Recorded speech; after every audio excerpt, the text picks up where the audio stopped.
My deposition testimony was read by some of the senators in asking questions of Jeff Sessions at that time. I was then summoned from my office at the Justice Department to come up to the Senate in the afternoon and testify. They said there would be a car picking me up at the Justice Department at 1:15, and I believe I was scheduled to testify at 1:45. So you had how much notice? I had very little notice. In fact, it was the first time I had ever testified in front of Congress. In 1986, okay, I was too young to know, but I can tell you in 2006, if you made a comment that was vaguely racist, that was a bad thing. Okay? In 2016, I'm not so sure. What do you think the temperature was in 1986? Well, I think that people were able to understand when comments were made if they reflected a gross insensitivity to minority citizens, African Americans, who we just referred to as blacks back then. I am not a racist. I am not insensitive to blacks. I have supported civil rights activity in my state.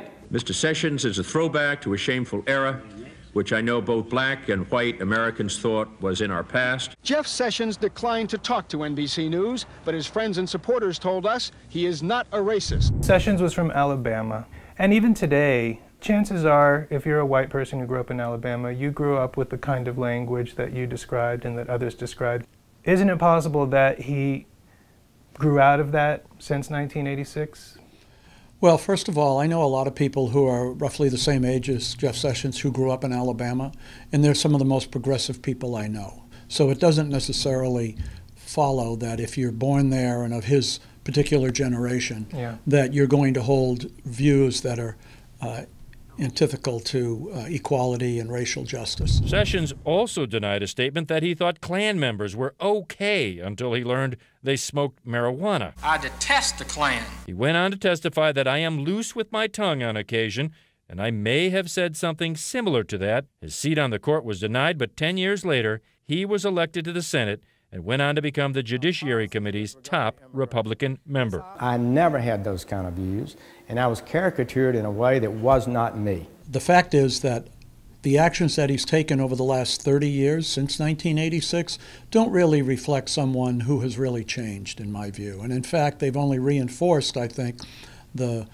caricature, or whatever he referred to it as, that he does not stand for equality under law. He does not stand for equal protection of all people, and he doesn't stand for protecting minority voting rights. I think that we have periods of progress, and then we have periods of backlash, and then we figure out when we can stop with the backlash, when we've regressed enough that everybody's comfortable and kind of go back to sleep, right?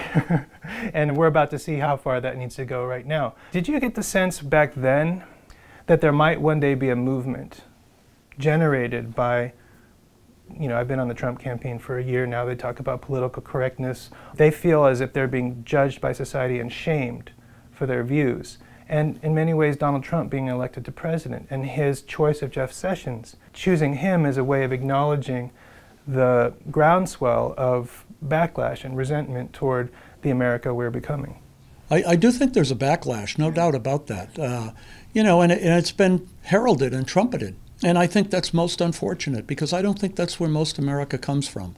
I don't even think most of the people who voted for Donald Trump are racists. I think they voted for him for other reasons. But, and sure, there are some people who hold racist views on both sides of the aisle. The would-be judge's biggest problem came in a case he prosecuted and lost, a vote fraud case involving black civil rights leaders in Perry County, Alabama. The impetus of it, I think, was to keep blacks from voting, to intimidate people, and they went right after the leadership. Albert and Evelyn Turner were found not guilty. You know, that was 1984, but even today we still see false claims of voter fraud, the myth of voter impersonation fraud, being advanced as a justification for vote suppression efforts, having effects on voter turnout and the ability for people to get registered in some cases.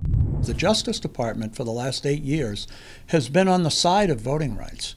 And they have cases pending now where they have taken good, strong positions to enforce voting rights. The new administration could come in and take the opposite view in those very same cases, realign the Justice Department so that they're now supporting discrimination rather than trying to stop it.